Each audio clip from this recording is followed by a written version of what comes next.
Automated Daydreaming, The 5 Lives of Bricker Cablejuice. Written by William Pauley III. Narrated by Brannigan.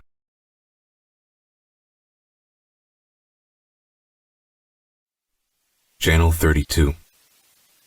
A Memory Swirled. I was standing in a familiar room. It was dark and I was a much younger man then. I removed a handgun from the holster at my ribcage. The leather shoulder straps were the only item I was wearing on this particular night, standing naked in the living room of my home, what once was my family's home. They had long since left me alone. I held the gun nervously, with copious amounts of stress raking at the tendons of my trigger finger in short, quick spasms. There were pictures staring at me in all directions, the smiling face of my daughter, my wife, my son. My little boy's eyes were looking straight at me. God damn it, if I knew that day was going to be the last day I would ever see him, things would have been different. I would have been a better father to him. I would have been there every second. I wouldn't have wasted so much goddamn time doing other things, pointless things that meant nothing. I would have been better. But he was gone, and my wife and daughter were gone too. I was a man alone, and being alone meant drinking whiskey straight from the bottle and fingering the trigger of a gun. Without families, men teeter over the line of being dangerous to themselves and being dangerous to others. Some men even find themselves on both sides of that line. There was heavy rain that night, with mighty winds that rattled the windows and shook the doors, as if the storm itself were desperately seeking shelter, away inside, protection from the horrors of itself. And in that way, the storm and I were one and the same. The rain fell hard against the roof and collected in giant puddles out in the yard, nearly flooded completely. The rain reminded me of a time I would have much rather forgotten, the time we, my family and I, headed to the coast. For most, visions of the beach and family vacations were sweet memories, something cherished. For me, it was the physical manifestation of the darkest reservoirs of my mind, an actual place of fear. No man should ever have to feel the pain I felt there in that place, on that dark coastline. Images, haunting photographs of my family, of my son, my little boy, flickered behind my eyelids like a horror film in a cold, empty theater. The gun in my palm suddenly felt as if it were holding me and not the other way around. I felt as if the house was holding me hostage instead of protecting me from the storm. Everything around me felt like a trap. I was feeling paranoid and strangely claustrophobic, and everything felt insane to me, unreal and cold. Unreasonably, I know that now, I felt the gun could cure these feelings, the uncomfortable sensation of strangulation. Turns out I was wrong, but damn if I didn't try. When I opened my eyes, I noticed shadows dancing on the ceiling, watching as I unloaded 2 bullets into my temple, with the only injury being a slight headache. They were taunting me, taking the shape of my every failure. I couldn't even kill myself. Even the biggest failures still succeeded at suicide, so where did that leave me? What was I now? In that moment, I wanted to cry. I needed to cry, but the tears would not form. Sometimes it's necessary to let emotions destroy you, to let go, to lose total control of yourself. I could not. I stood there, shaking, nervous, frightened, all under stares from the countless photographs hanging in frames on the walls. It was out of utter frustration that I shot at the ceiling. 4 bullets left the chamber of my gun and pierced clear through the roof directly above my head. Rainwater leaked in through the bullet holes, 4 constant streams pouring down upon the crown of my head. The water was cold and uncomfortable, but also somehow soothing. It was nice to feel something different for a change, even if it was unpleasant. The gun I was holding would not kill me. I knew that even before shooting myself with it, as I had played out various versions of this night many times before. I wanted nothing more than to die, but nothing would end me. The gun would not fucking kill me. I could kill others with it, I suppose. But the only man I wished to kill, the man who murdered my son, my little boy, may as well have been a ghost. He didn't seem to exist. All I knew was my son was with me one moment, and the next he was gone. Hours later he was dead, murdered, but without a murderer. The cops found nothing, no sort of clue, no finger pointing in any direction at all. They shrugged their shoulders, told us they did the best they could, then gave up, leaving me and my wife and our daughter alone, knowing that our son's killer was somewhere out there in the same goddamn world we were living in. Everyone became a suspect to me, to my wife.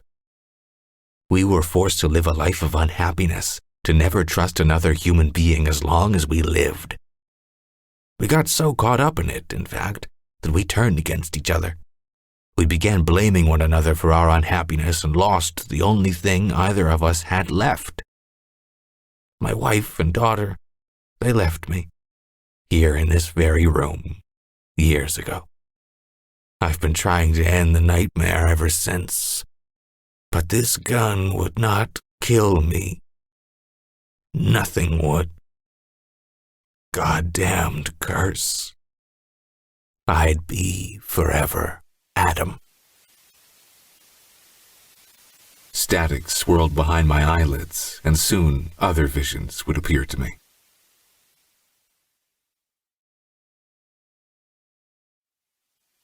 Channel 41. I was hoping there would be a way around it, a way I could share with you my story and not have to mention X or his experiments. But I'm struggling. I'm finding that I am wasting more of my precious time. Time has never been more sacred to me than it has in the past day, with the old man sitting outside my window, ghosts in his eyes and his constant staring. I can't even gaze upon him now without falling into tiny comas. Trying to find a way to avoid the man, than if I were to just clench my jaw and let his ideas flow, in the form of words, or perhaps a beam of light carrying my thoughts directly into your skull. I apologize for the information you're about to sow into your mind. You will never be able to unlearn this. It will forever be a part of you. It is for this reason alone I feel the need to apologize. And that doesn't seem like enough, but it's all this tired old soul can offer at the moment. It wasn't long after I had fallen from the plane when I had first come in contact with X. I suppose I was sort of a celebrity at the time. The media went wild over me. The world couldn't get enough of my story. I was featured in all the big publications and even made a couple of appearances on television, which was a big deal at the time. I was looked at as some sort of hero, but not the type I would have been proud to have been. No, instead I was looked at as some sort of superhero, some kind of immortal freak. Airman Bricker Cablejuice, world's greatest anomaly, I remember one of the headlines read. Another was, Doctors Call Cablejuice a Human Glitch. At first I felt adoration from all the attention, but that quickly faded as I soon became known as an error, an inexplicable mutant. I became incredibly depressed and refused to make any further public appearances or keep any appointments with the media. It was right around this time that X found me.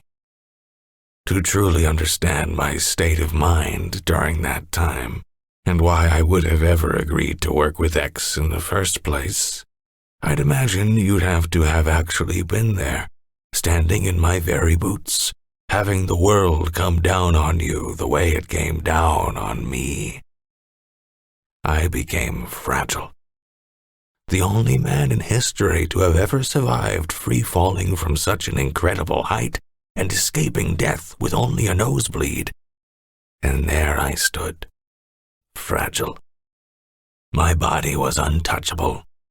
My spirit was shattered. Again, I was a shell. Atomic, but diffused. He showed up at precisely the right moment, as if he were lurking somewhere in the shadows around me, waiting for this moment to arrive.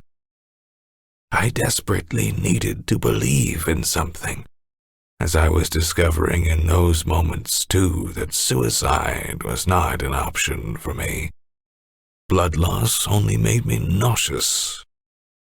X gave me something to believe in. For a while, anyway. He knocked on my door, and I answered. He stood tall, taller than me, draped in a gray trench coat and black wide-brimmed fedora. He was carrying a black briefcase in his hand. He introduced himself to me and asked if he could come inside. I nodded and shut the door behind him. "You are a gifted man," X said to me. "God has put you here for a reason." "I am cursed," I said. He sat on the sofa and removed something from his briefcase. It looked to be some sort of electronic dial. "Not a curse, a wonder, a miracle," he said. "You are exactly what I need. God does answer prayers." He handed the dial to me. There were several wires sprouting from the back of it. It was black with tiny white numbers printed around it. 41, 32, 23, 14, 5. As I examined it, he told me it would be a part of me, that I was the only one alive who could survive the procedure. "What procedure?" I asked. He looked up at me with wet, wild eyes, seemingly swirling with blue flame. "You are to become something of a hybrid," he explained. "Through careful installation of machine parts into your body, you will gain access to a variety of consciousnesses." He paused and pointed at the dial held in my hands. "This dial will allow you to switch channels, if you will, flipping back and forth between consciousnesses, living lives of many different people all at the same time, like some sort of television man, I suppose."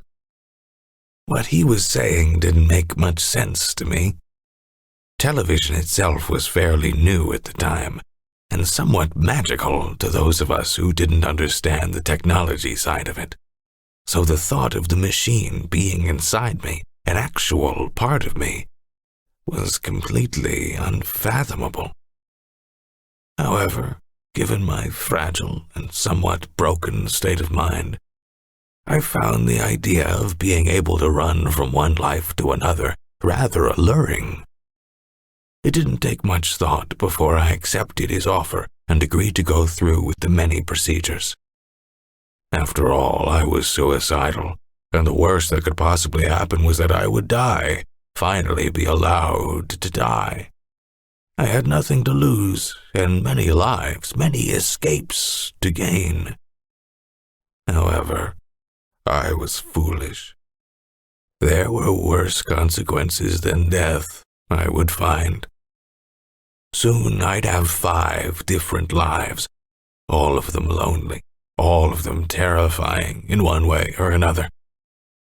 And worst of all, I was forced to live all 5 of these lives forever, until the end of time, until my last breath, whenever, if ever, that would happen. The first operation transpired that night, the installation of the dial into my skull. He did it right there in the living room of my home, without anesthesia or proper surgical tools.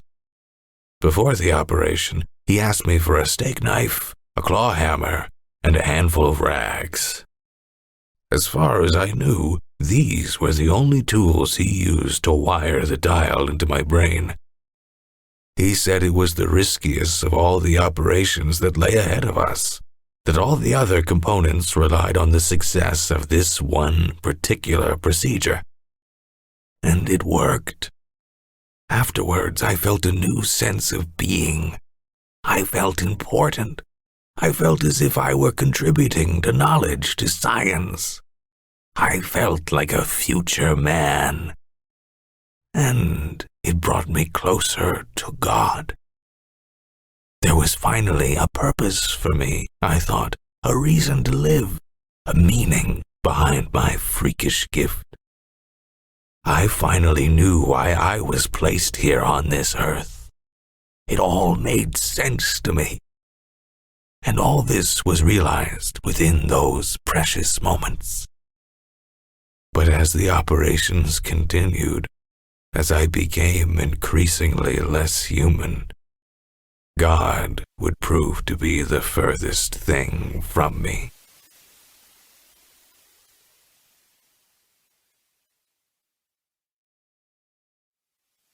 Channel 23.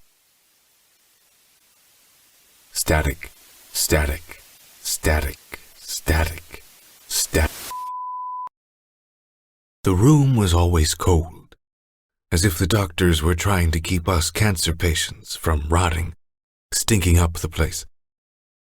Chemotherapy felt a lot like a nursing home for smokers, in that we all had lived our lives sucking the cancer from tobacco sticks, our lips wrinkled in long, thin lines, our mouths looking somewhat like an eyeball with ugly spider-leg lashes stretching from our lips across our even uglier faces, and had, in a way, graduated to this, our final place of rest and the last stop on the long road of life.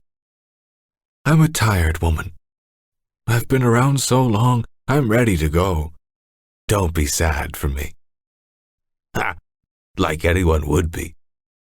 Some become genuinely depressed when they're told they have cancer and that treatment must begin immediately in order to have any real chance of survival. Others love it. Some of us have waited for this moment all our lives. Cancer was the ultimate pity. No matter how shitty a person I'd been in my life, no matter how many birthdays I'd missed, people I hurt, money I owed, all would be forgiven when this one word was uttered. Cancer. It was a godsend. Of course, the only ones happy to hear the news are just that. Shitty people. Those of us who have led shitty lives and have been generally shitty to everyone who had ever cared for us, we're the ones reveling at the thought of having a disease writhing around within us, eating away until there's nothing left. And not only did we have a disease, we had the disease, the cancer. This was the biggest disease there was, the most famous, or infamous, rather. There's no need explaining a thing like cancer. The word speaks for itself. I, for one, had never felt better than the day I was officially diagnosed. It wasn't long after I abandoned my family, leaving my parents' house one night to go out with a girl I had just met hours before. I like to think of her as my true love, but I guess we didn't know each other well enough to really know for sure. She was the only girl I ever loved. Hell, she was the only person I ever truly loved, be it man or woman. We drove out to the coast that night, without a care in the world, just the two of us. The memory made me smile just as much as it made me wish for death. Thinking of that girl was goddamn bittersweet. Oh, Haley, I'm so sorry. Anyway, I returned home, grew up to be a nobody, and not a single soul ever gave a legitimate shit about me. Not a one. And that's with a husband, 3 children, and 7 grandchildren. And hell, there were even great-grandchildren and great-great-grandchildren thrown in the mix, too. I couldn't keep up with them all. None of the little shits cared one bit about me. But hell, if I was being honest, I'd have to say a lot of it was my fault.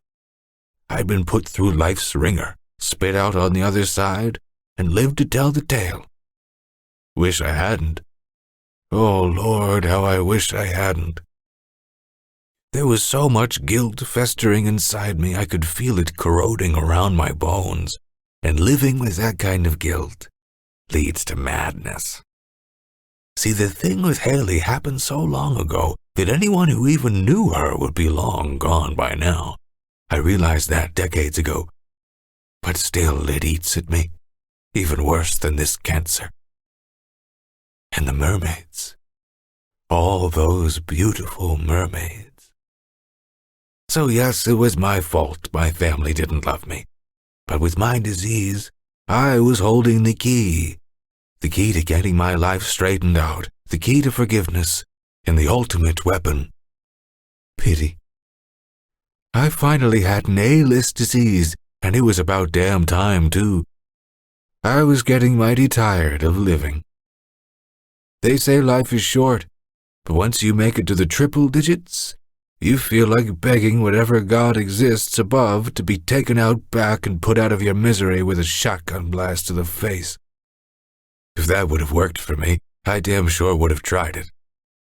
Maybe not when I was younger, back when I was such a goddamn coward. But after the incident with the mermaids, surely. I have to stop thinking about this. After the diagnosis, I immediately called everyone I knew, my children first. It was the first time I had called them in over 20 years. I didn't even recognize my daughter's voice when she answered the phone.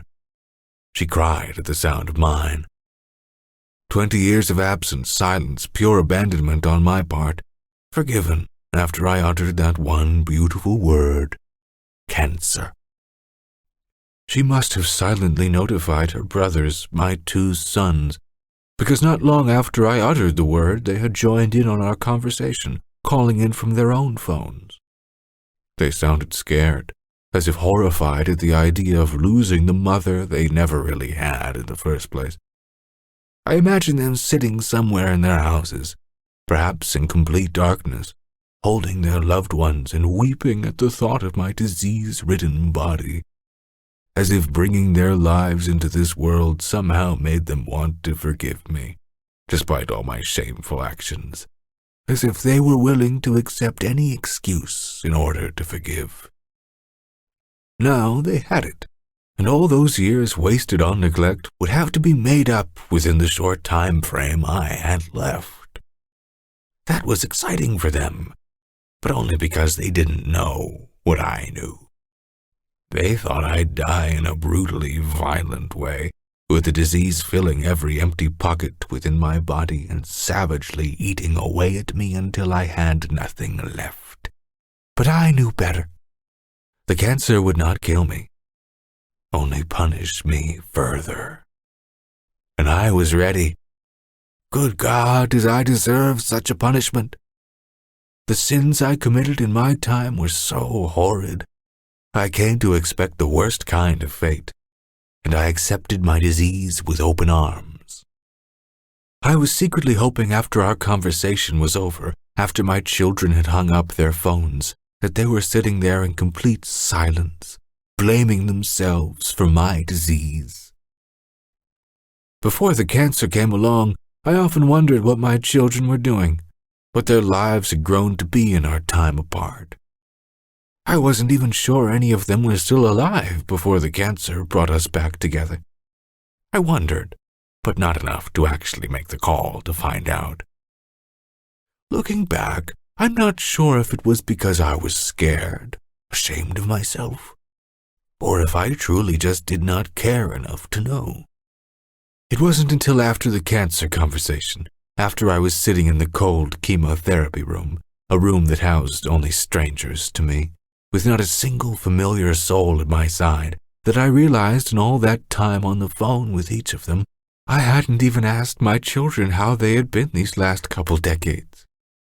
They asked me about everything.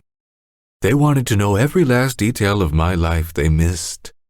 Hours of conversation, all about me. I thought about calling again, this time focusing 100% on them, but just the thought of it made me anxious. I would not call them back, not until the cancer spread even further, and I had something more to say, to report. Jesus. Even I realized how unbearable I was just thinking that. I couldn't even fake showing interest in my own goddamn children's lives. All I could manage to do was imagine the disease growing inside my body, eating away at internal tissues the way a vulture picks apart the dead. I wondered how advanced it would get. Considering my body and the way it never seemed to give up, I should have died many, many times before, with all my experiences. It would never die. How far would the cancer spread? I once dreamed the disease took over the majority of my body, and I suffered there on a hospital bed with my extremities gone, decomposed, left with only a rotting brain, 2 blind eyeballs, and a mess of half-eaten organs twisted around my oozing, exposed spinal cord. I knew at some point I would be more cancer than human. And I will live through it all. I wriggled around in my chemo chair, a comfy recliner, and pulled a blanket taut against my neck. I closed my eyes, feeling the chemicals as they rushed into my veins, silently praying it would only make things worse. Static filled the room, swallowed the strangers, then swallowed me.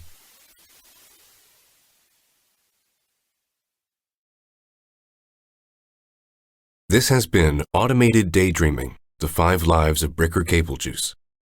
Written by William Pauley III. Narrated by Connor Brannigan. Copyright 2016 and 2021 by William Pauley III. Production copyright by William Pauley III.